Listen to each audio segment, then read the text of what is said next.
мы подводим итоги года, я напомню нашим телезрителям. И хочу сказать, что и в художественной жизни Воронежа итоги нынешнего 2011-го, к сожалению, быстро утекающего от нас, были замечательными. Вспомним хотя бы Платоновский фестиваль искусств с прекрасными концертами, спектаклями, выставками. Да, и сезон, юбилейный 85-й сезон, наш симфонический оркестр закончил на мажорной ноте. И новый 86-й тоже начал более чем успешно. А потом этот сезон прервался. Но не по каким-либо причинам экстраординарным, а по очень приятным, по очень радостным причинам.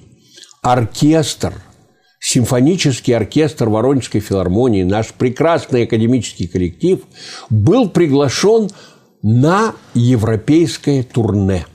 Это были Италия. Впрочем, я не буду говорить. Здесь рядом со мной директор Воронежского академического симфонического оркестра Александр Иванович Пухальский.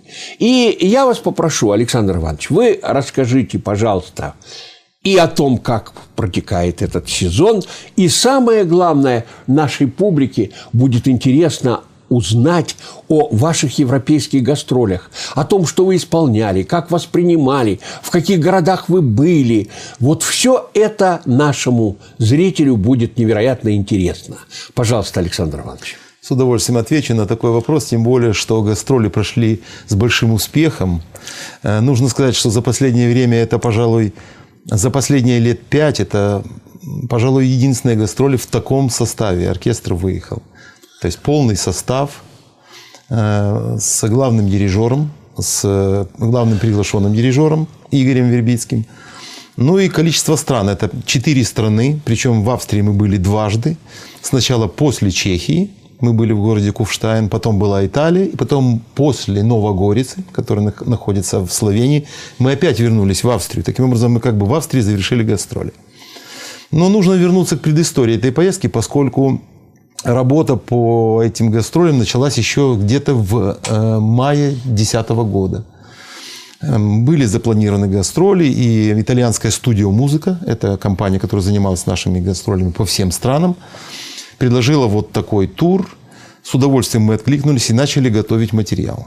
Сразу стало понятно, что такие вопросы, как статус, условия поездки, мы не сможем быстро решить, поскольку, во-первых, это финансирование, ну и, во-вторых, в год культуры России в Италии, в которой, собственно, и состоялась поездка, нужно было заявку на него подавать намного раньше. И мы, не то чтобы мы опоздали, мы просто, когда нужно было подавать заявку, еще даже не собирались никуда ехать. Поэтому было специально подготовленное обращение. Тут очень помог Департамент культуры Воронежской области.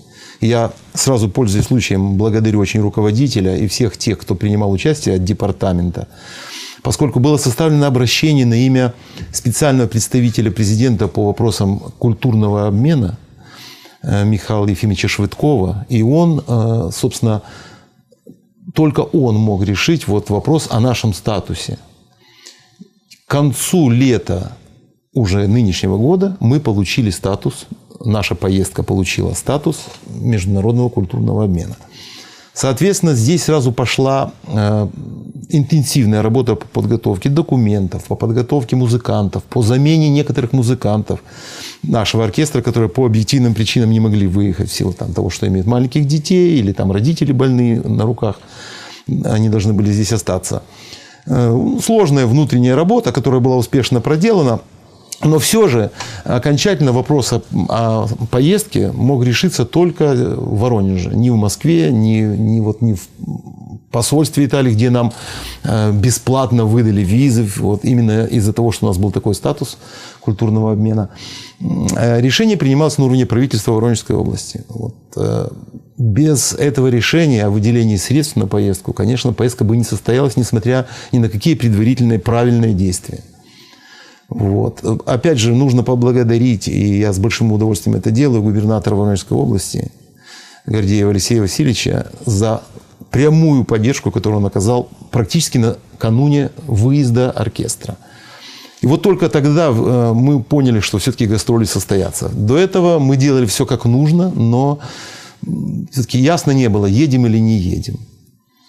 Ну и, в общем, окрыленные вот тем, что все получилось, выехали в Чехию, где после, в общем-то, длительного переезда, достаточно длительного переезда, который проходил безостановочно, вот, в городе Брно, побратиме Воронежа, мы дали первый концерт. В этом концерте принял участие замечательный солист, пианист, которого в Воронеже знают и любят, Сергей Тарасов, многократный лауреат и всегда первой премии на 10 международных конкурсах. Известный, а Воронеж его очень хорошо принимает всегда. Совершенно верно. И он покорил и в том числе и чешскую публику. Он исполнил первый концерт Чайковского, а оркестр во втором отделении исполнил вторую симфонию Рахманинова. Дирижировал народный артист России Владимир Вербицкий. Успех был грандиозный, тем более, что зал был полон. Это было закрытие 12-го международного фестиваля в городе Брно. Накануне утром состоялся прием в магистрате города, где вот там были вручены нам памятные сувениры, были сделаны фотографии на память. И я вам скажу, что, конечно, чувствуется вот теплота, даже какая-то родственность душ. Вот, славянская взаимность такая. Совершенно верно.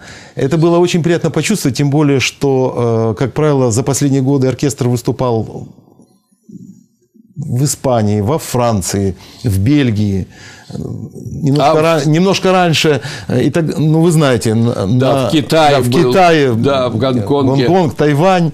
Да, а вот в славянских странах ближние страны, я вам напомню, тем более, что мне приятно в этой связи, что мы с вами вместе здесь находимся и вместе находились в Польше. Но это уже был 2005 год. Все-таки это 6 лет назад. Да. И вот, попав в Чехию, мы опять ощутили вот это вот родство душ, какое-то созвучие, вот какая-то взаимная вибрация зала и артистов оркестра на сцене. Это концерт, который запомнится нам как начало больших и очень удачных гастролей. Вот именно первый концерт. После чего была Австрия, Куфштайн, замечательный город в Тюрингии. И там нашим организатором был Бернхард Зиберер, который сейчас в качестве дирижера приедет в декабре. Мы приглашаем наших слушателей в концертный зал филармонии на его концерт. И там состоялось своего рода открытие. Ну, вы знаете, что уже давно с оркестром сотрудничает Игорь Вербицкий. И концерты проходят всегда здесь хорошо. Он привозит интересных солистов из Мариинки. Он привозит интересных солистов из-за границы, инструменталистов, в частности, из Кореи, из того же Тайваня. Но вот он раскрылся как концепционал-исполнитель симфоний.